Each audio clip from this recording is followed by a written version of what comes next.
It was a late summer evening, and the air was thick with the heat that still clung to the city, even as the sun dipped below the skyline.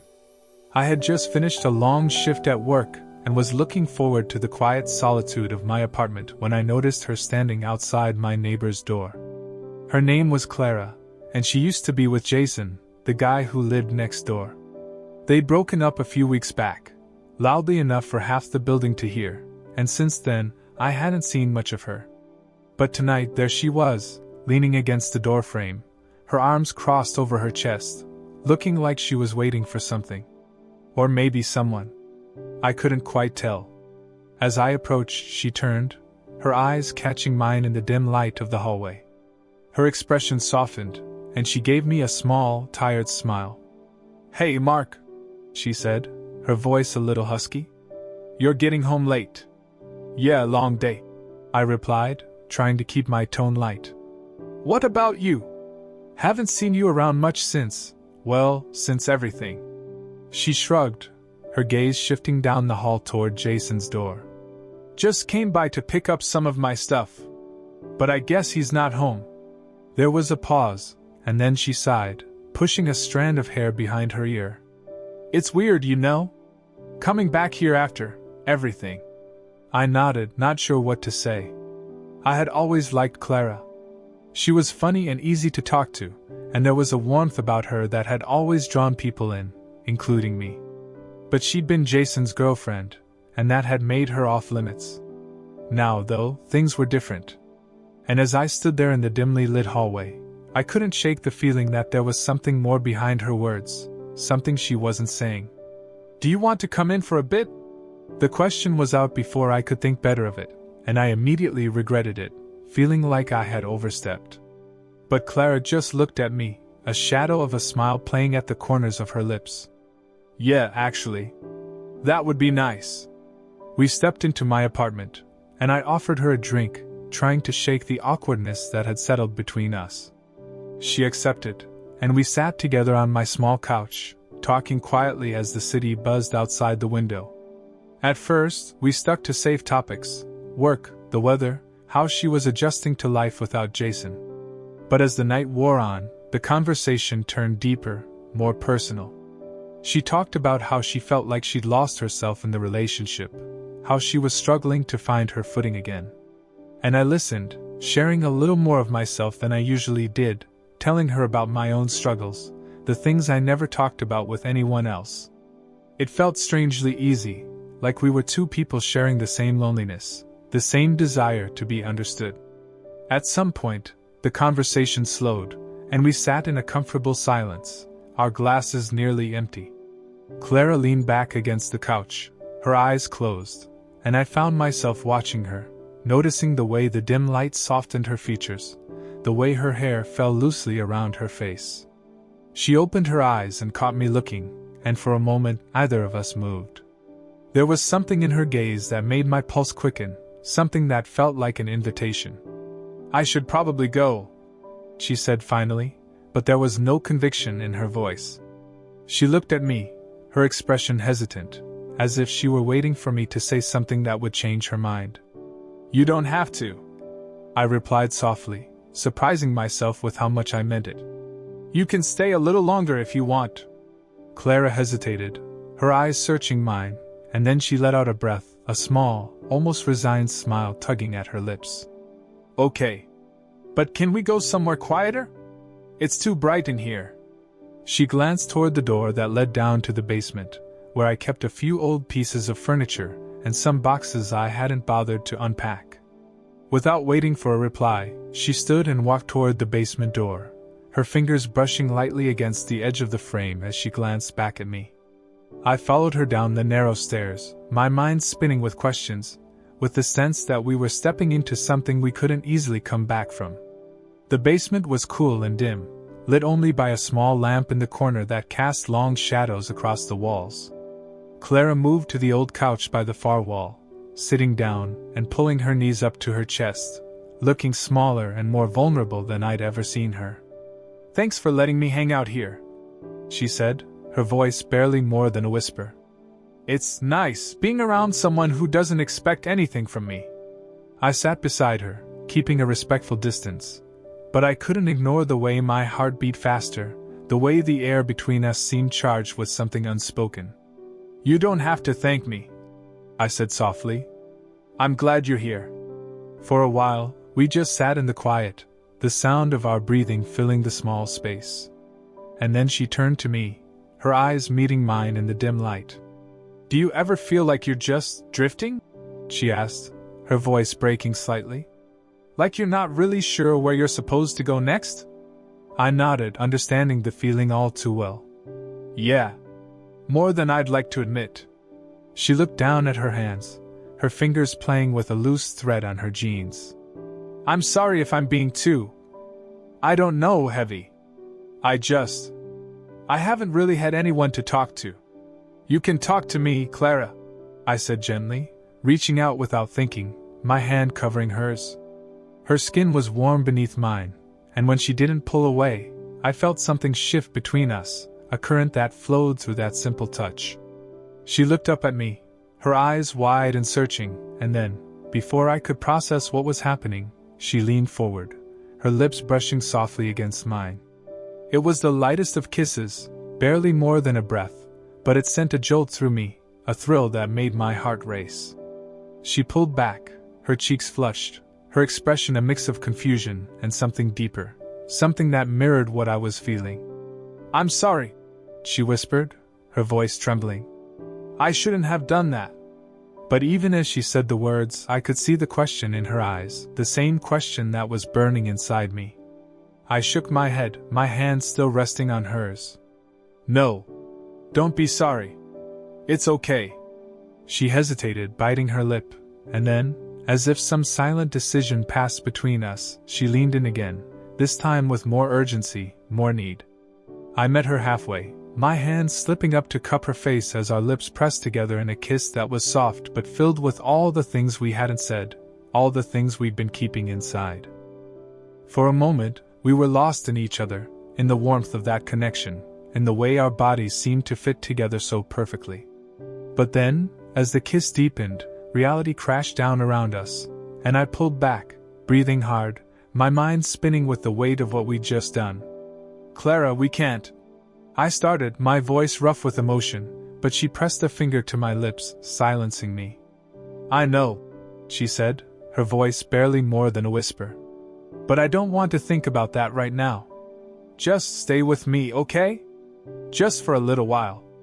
I looked into her eyes, seeing the vulnerability there, the longing that matched my own. And against all my better judgment, I nodded, pulling her back into my arms, feeling the warmth of her body against mine. We kissed again, slower this time, savoring the closeness, the way her hands tangled in my hair, the way she sighed softly against my lips. We spent the night like that, wrapped in each other's arms on that old couch, sharing whispered confessions and stolen kisses. Every touch, every moment felt like a step deeper into a place we shouldn't have gone, but neither of us wanted to stop.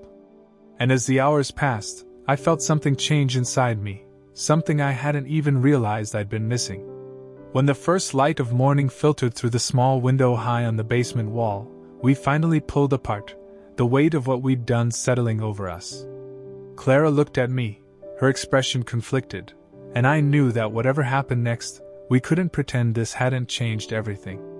"I don't know where we go from here," she said softly, her fingers brushing against my cheek. "But I don't regret it." I swallowed hard, my heart aching with the uncertainty of it all. "Me either. But we have to figure this out. We can't just keep pretending." She nodded, and I could see the same turmoil in her eyes that I felt in my own chest. We sat in silence for a while longer, our hands still entwined, knowing that the world outside was waiting for us, and that there would be no easy answers. But for those few hours, in the quiet of the basement, we had found something we hadn't known we needed. And whatever came next, we'd face it together. We sat there in the dim light of the basement, the cool air wrapping around us like a cocoon. Everything above felt distant, almost unreal, like the night we had shared had taken place in a world separate from the reality waiting for us beyond those stairs. Clara's head rested against my shoulder, her hair soft against my cheek, and for a moment, it felt like time had stopped, holding us in a place where nothing else mattered. But the quiet didn't last. Eventually, she shifted, pulling away just enough to look up at me. There was a sadness in her eyes, a question that neither of us seemed ready to answer. I tried to speak, to find the right words, but all that came out was a shaky breath. Her fingers brushed against my cheek, lingering, and I caught her hand, pressing it against my lips, trying to hold on to the closeness for just a little longer. "I should go," she whispered, her voice breaking the silence like a glass shattering. "Jason will be back soon and I don't know how to explain this." I nodded, even though every part of me wanted to ask her to stay, to keep holding on to this fragile connection we had found. But I knew she was right. We couldn't hide down here forever, pretending that the world outside wouldn't intrude. I stood up, helping her to her feet, and we made our way back up the narrow stairs, the morning light spilling into a hallway as I opened the door. Clara paused at the threshold, her back to me, and I saw her shoulders tense, as if she was bracing herself against the weight of what we'd shared. She turned, giving me a small, sad smile that twisted something deep inside me. "Thank you, Mark," she said softly. "For listening. For being there when I needed someone." I wanted to tell her that I'd always be there, that she could come to me whenever she needed, but the words caught in my throat. Instead, I just nodded, trying to hide the turmoil churning in my chest. She lingered for a moment longer, then turned and walked down the hallway, disappearing around the corner without looking back. When the door closed behind her, the apartment felt impossibly empty. I sank down onto the couch, staring at the spot where she had been, my mind replaying every moment of the night, every touch, every whispered word. I knew that I should feel guilty. After all, Jason was my neighbor, and Clara had been his girlfriend. But all I could think about was the way her lips had felt against mine, the way she had looked at me like I was the only thing keeping her from falling apart. Days passed, and I threw myself into work, trying to distract myself from the memory of that night. I avoided Jason as much as I could, keeping my interactions with him polite but distant. He seemed oblivious to the change, too preoccupied with his own life to notice that something had shifted between us. But every time I passed his door, I found myself listening for Clara's voice, wondering if she was inside, wondering if she ever thought about me the way I couldn't stop thinking about her. Then, one evening, I came home to find her waiting outside my apartment again. She looked different this time, more guarded, her arms wrapped tightly around herself as if she was trying to hold something in. When she saw me, she offered a small, tentative smile, but it didn't reach her eyes. "Hey, Mark," she said, her voice barely audible over the hum of the hallway lights. "Do you have a minute?" "Of course," I replied, my heart leaping into my throat. I unlocked the door and led her inside, a sense of déjà vu washing over me as we stepped into the familiar quiet of my apartment. She didn't sit this time. Instead, she paced back and forth, her hands twisting together. "I've been doing a lot of thinking," she began, her voice unsteady. "About what happened between us. About what it means." I stood there, watching her, my chest tightening with every word. "And?" I asked, barely able to keep the hope from my voice. She stopped, turning to face me, her expression raw and conflicted. "I don't regret it, Mark. I can't pretend that I do. But I also know that it's not fair to you, or to Jason. I'm so confused. Part of me wants to just run away from everything. Start over somewhere new. But then there's another part of me that just wants to be with you."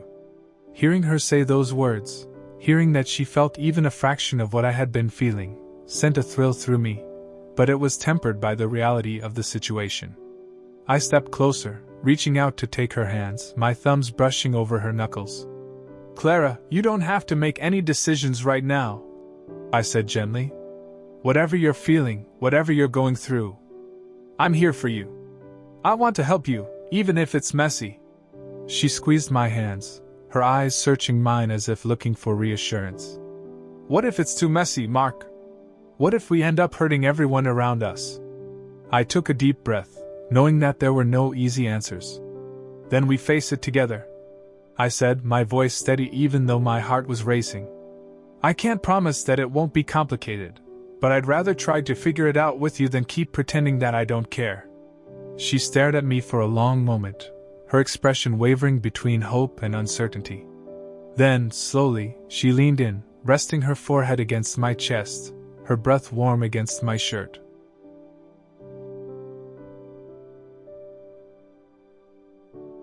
I wrapped my arms around her, holding her close, feeling her relax against me as if she'd been carrying a weight she didn't know how to put down. For a while, we just stood like that, wrapped in each other's warmth, the world outside forgotten. But as much as I wanted to believe that we could stay in this moment forever, I knew that reality would catch up with us eventually. Clara pulled back, wiping at the tears that had gathered in her eyes, and I felt a pang of sadness as she stepped out of my arms. I should go, she said softly, her voice barely more than a whisper. I need to figure out some things before we can decide what comes next. I nodded, my heart aching with the thought of letting her go. Take your time, Clara. I'll be here when you're ready. She gave me a small, grateful smile, and then she turned and left, leaving me alone in the quiet of my apartment once more. But this time, the silence didn't feel as heavy. This time, there was a glimmer of hope, a sense that maybe, just maybe, there was a future waiting for us on the other side of all this uncertainty. The weeks that followed were a blur of conflicting emotions. Clara and I kept our distance, but every time I saw her in the hallway or caught a glimpse of her through the window, my heart would skip a beat. And late at night, when the world was still, I would find myself thinking about her, wondering what she was feeling, wondering if she missed me as much as I missed her. Then, one night, there was a knock on my door. I opened it to find Clara standing there, her face pale, her eyes bright with something I couldn't quite name. She didn't wait for me to invite her in. Instead, she reached out, grabbing my hand, and pulled me close, her lips crashing against mine in a kiss that was desperate, urgent, filled with all the things we had left unsaid. We stumbled back into the apartment, the doors swinging shut behind us, and I barely had time to process what was happening before she was pulling me down the stairs to the basement, just like that first night. Her hands were in my hair, her breath hot against my skin, and I couldn't think, couldn't breathe, couldn't do anything but kiss her back, losing myself in the heat of her touch. When we finally came to a stop in the basement, she looked up at me, her chest heaving, her hands clutching the fabric of my shirt. I can't keep pretending, Mark, she said, her voice breaking. I don't want to lose you. Hearing those words, all the restraint I'd been holding on to snapped. I cupped her face in my hands, kissing her with all the longing, all the fear, all the hope that had been building inside me. She responded in kind, her arms wrapping around my neck, her body pressing against mine as if she was trying to erase all the distance that had kept us apart. We spent the night together, wrapped in each other's arms on that same old couch, the rest of the world fading into the background. It was messy, it was imperfect, but it was real. And as we lay together in the quiet darkness, our bodies tangled together, I knew that we had crossed a line we couldn't uncross. But for the first time, I didn't care about the consequences. All I cared about was the way she looked at me, the way she held on to me like I was the only thing keeping her anchored. And whatever came next, whether it was heartbreak or something more, I knew that I wanted to face it with her, no matter how complicated it might be. As the first light of dawn crept into the basement, Clara and I lay in each other's arms, the weight of the world pressing down on us. But for now, at least, we had found something that felt like hope. And in that fragile hope, there was a quiet promise, one that neither of us could put into words, but that we both felt deep in our bones. It was the promise that whatever this was, whatever it could become, we wouldn't run from it anymore. The morning light grew brighter, casting a warm glow over our tangled limbs. Clara stirred beside me, her head resting on my chest, her breath slow and steady. For a moment, I allowed myself to simply be, to soak in the sensation of her warmth, of her presence beside me. It felt like something I'd never truly had before, something I didn't want to lose. Eventually, Clara shifted, lifting her head to look at me. Her hair was tousled, her face flushed with sleep, and for a moment, she looked so vulnerable that it made my heart ache. I reached up, brushing a stray lock of hair from her face, and she caught my hand, holding it against her cheek. "What happens now, Mark?" she asked, her voice barely more than a whisper, as if she was afraid that speaking too loudly would shatter the fragile peace we'd found. I took a deep breath, trying to gather my thoughts, but all I could think about was how much I didn't want to let her go. "I don't know," I admitted, my voice rough with emotion. "I just know that I don't want to lose you, Clara. Not now. Not after everything." She closed her eyes, leaning into my touch, and I felt her hand tighten around mine. "I don't want to lose you either," she said, her voice cracking. "But there's so much we have to figure out. So much that we can't ignore." I knew she was right. The world outside was waiting, with all its complications, all its expectations. There was Jason, the questions he would ask, the judgment that would follow if anyone found out. And yet, as I looked at Clara, at the uncertainty in her eyes, I realized that I was willing to face all of it if it meant I could be with her. "Then we take it slow," I said, trying to sound more confident than I felt. "We don't have to make any big decisions right now. We just see where this goes." Clara's expression softened, and she gave me a small, tentative smile. "I think I'd like that," she said, her voice barely audible. "One day at a time." I kissed her then, a soft, lingering kiss that felt like a promise. When we finally pulled apart, she rested her head against my chest again, and I wrapped my arms around her, holding her close as the morning light continued to fill the room. For the next few hours, we stayed in that basement, talking about everything and nothing, sharing the small details of our lives that we never shared before. It was as if the world outside didn't exist, as if we had carved out a space where we could be ourselves without fear or judgment. And in that space, I found a kind of peace that I hadn't realized I was missing. But as the sun climbed higher in the sky, reality began to creep back in. Clara sat up, running a hand through her tangled hair, a look of determination settling over her features. "I should go," she said softly, glancing toward the stairs. "I need to talk to Jason. I need to end things properly." A knot tightened in my chest, but I nodded, knowing that this was something she had to do. "I understand. Just promise me you'll come back when you're ready. Promise me you won't disappear." She met my gaze, her eyes filled with something that looked like hope and fear all at once. "I promise, Mark. I'm not going anywhere." With those words, she stood, pressing a final, lingering kiss to my lips before making her way up the stairs. I watched her go, my heart aching with the uncertainty of what lay ahead, but also with a strange sense of relief. Because even though the future was unclear, even though we had no idea what challenges we would face, I knew that we had taken a step towards something real. The days that followed were filled with a tense kind of waiting. I went about my routine, trying to keep busy, but my thoughts kept drifting back to Clara, to the way she had looked at me that morning, to the promise she had made. I wondered how her conversation with Jason had gone, wondered if she would come back to me the way she had said she would. And then, one evening, as the sun dipped below the horizon, there was a knock on my door. I opened it to find Clara standing there, her face pale, her eyes red-rimmed, but there was a new strength in her expression, a determination that I hadn't seen before. "Hi," she said, her voice trembling slightly. I talked to Jason. It was hard, but I told him the truth. I told him that I need to move on." I stepped closer, reaching out to take her hand, my heart pounding in my chest. "And how did he take it?" She looked down, her fingers tightening around mine. "Not well.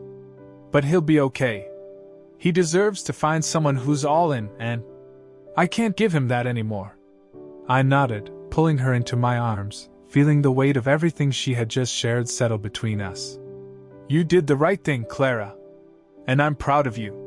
She buried her face in my shoulder, her breath warm against my neck, and for a long moment, we just stood there, holding onto each other, as if we could keep the world at bay. When she finally pulled back, there was a softness in her eyes, a vulnerability that made my heart ache. "Can I come in?" she asked, her voice barely more than a whisper. "I don't know what comes next, but I know I don't want to be alone tonight." I smiled, my chest tightening with relief. "Of course, Clara. You're always welcome here." She stepped inside, and as I closed the door behind her, I felt a sense of peace settle over me, a sense that, whatever the future held, we would face it together. It wouldn't be easy. There would be mistakes and missteps, and there would be moments when the weight of what we'd done would feel too heavy to bear. But as I looked at Clara, at the way she smiled through her tears, I knew that some things were worth fighting for. We spent that night in each other's arms, sharing the kind of closeness that felt both fragile and unbreakable. We talked about our fears, our hopes, our plans for the future, and even though either of us had all the answers, it felt like we were finally moving in the right direction. In the months that followed, we took things slowly, navigating the complicated tangle of our pasts and the uncertain future that lay ahead. There were days when it felt like everything might fall apart, when the weight of our choices threatened to pull us under. But there were also moments of joy, of laughter, of quiet understanding that made all the struggles feel worth it. And as time went on, I realized that what Clara and I had found in that basement, what we had built together, wasn't just a fleeting connection born out of loneliness and desire. It was something deeper, something real, something that made me believe that we could find a way to make it work. We still didn't have all the answers. We still had a long way to go. But as we faced the world together, hand in hand, I knew that whatever came next, we would face it together. And in the end, that was all that really mattered.